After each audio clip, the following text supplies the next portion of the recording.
नमस्कार।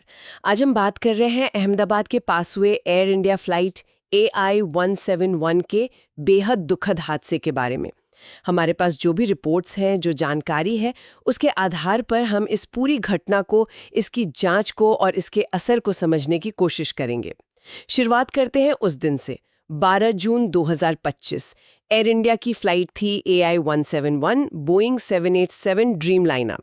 अहमदाबाद से London Gatwick जा रही थी ये फ्लाइट, लेकिन टेक ऑफ के कुछ ही देर बाद अहमदाबाद के मेघानी नगर इलाके में बीजे मेडिकल कॉलेज के हॉस्टल पर क्रैश हो गई।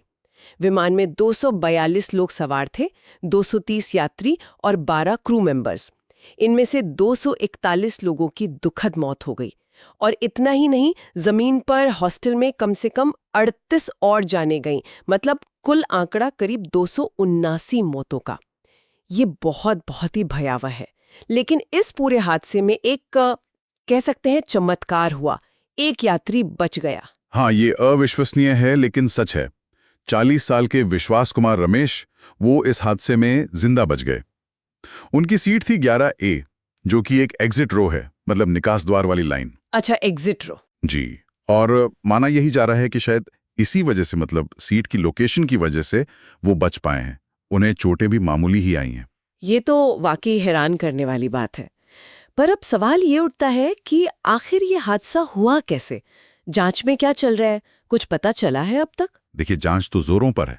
सबसे अहम बात कि विमान के ब्लैक बॉक्स यानी कि फ्लाइट डेटा रिकॉर्डर और कॉकपिट वॉइस रिकॉर्डर दोनों मिल गए हैं। हाँ, वो तो सबसे जरूरी होते हैं। बिल्कुल।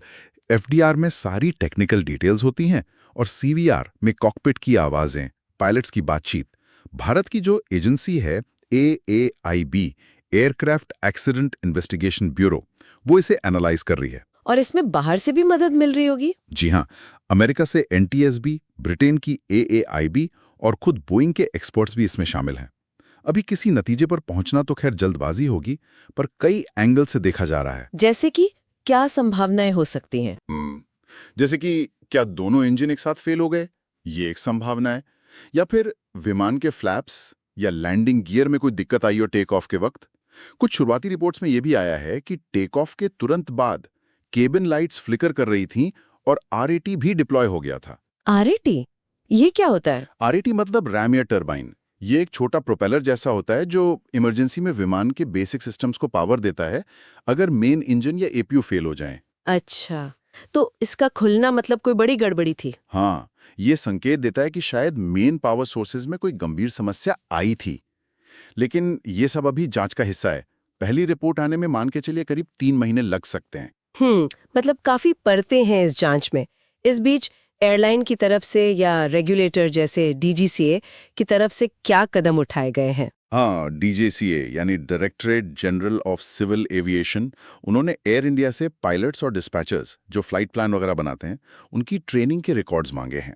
साथ ही पिछले ऑडिट्स की रिपोर्ट्स भी देखी जा रही हैं कि सेफ्टी नियमों का पालन ठीक से हो रहा था या नहीं।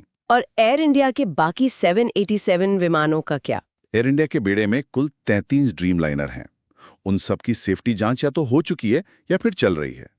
एयर इंडिया के चेयरमैन का भी बयान आया है कि वो सेफ्टी कल्चर को और मजबूत करने पर जोर देंगे। और सरकार ने भी एक हाई लेवल कमेटी बनाई है जो सेफ्टी सुधारों पर सुझाव देगी। ये सब तो जरूरी कदम है, लेकिन इस हादसे का जो मानवीय पहलू है, इतने लोगों की जानें गईं, उनके परिवारों के लिए मुआवजे और पहचान प्रक्रिया, उसमें क्या अपडेट है? ये सबसे मुश्किल और दुखद पहलू है। अथॉरिटीज ने बताया है कि अब तक 162 मृतकों के DNA मैच कंफर्म हो गए हैं। अच्छा।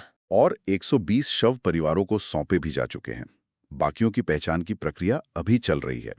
ये काफी जटिल और समय लेने वाला काम होता है। और मुआवजे की बात? एयर इंडिया ने अभी अंतरिम मुआवजे के तौर पर, मतलब फौरी मदद के तौर पर, हर मृतक के परिवार के लिए 1 करोड़ रुपए की पेशकश की है। हालांकि आगे चलकर जो लीगल क्लेम्स वगैरह होंगे, उनको देखते हुए कुल देनदारी शायद 1000 करोड़ रुपए से भी ज्यादा हो सकती है। ये बहुत बड़ी रकम है। खैर, इस हादसे का असर एयर इंडिया की फ्लाइट्स और बोइंग 787 पर क्या दिख रहा है? असर तो दिख रहा है, क्योंकि सेफ्टी जांच चल रही है तो एयर इंडिया की कई 787 फ्लाइट्स या तो लेट हुई हैं या कैंसिल करनी पड़ी। कुछ फ्लाइट्स को तो बीच रास्ते से वापस भी लौटना पड़ा। और ये बोइंग 787 ड्रीमलाइनर के लिए भी आप समझिए एक बहुत बड़ा झटका है। हाँ, क्योंकि इसका सेफ्टी रिकॉर्ड तो काफी अच्छा माना जाता था। बिल्कुल। 2009 में जब ये सर्विस में आया, तब से लेकर अब तक ये इस मॉडल की पहली घातक दुर्घटना है जिसमें यात्रियों की जान गई हो।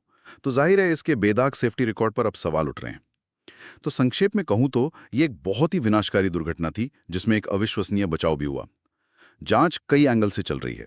तकनीकी खराबी, मानवीय भूल, प्रोसीजरल लैप्स, सब देखा जा रहा है। रेगुलेटर और एयरलाइन दोनों ही सेफ्टी नियमों को और कड़ा करने की बात कर रहे हैं और कदम उठा रहे हैं। पीड़ित परिवारों के लिए पहचान और मुआवजे की प्रक्रिया जारी है, जो कि बहुत संवेदनशील काम है। और बोइंग 787 की साख पर एक बड़ा प्रश्न चिन्ह लग गया है। बिल्कुल। ये घटना वाकई कई बड़े सवाल खड़े करती है। एविएशन सेफ्टी के प्रोटोकॉल पर, खासकर नए और एडवांस्ड एयरक्राफ्ट्स के मामले में। और ये भी कि जिस तेजी से एविएशन इंडस्ट्री बढ़ रही है, क्या सेफ्टी की निगरानी और उसका पालन भी उसी रफ्तार से हो पा रहा है? ये कुछ मुद्दे हैं जिन पर लगातार सोचने की जरूरत है।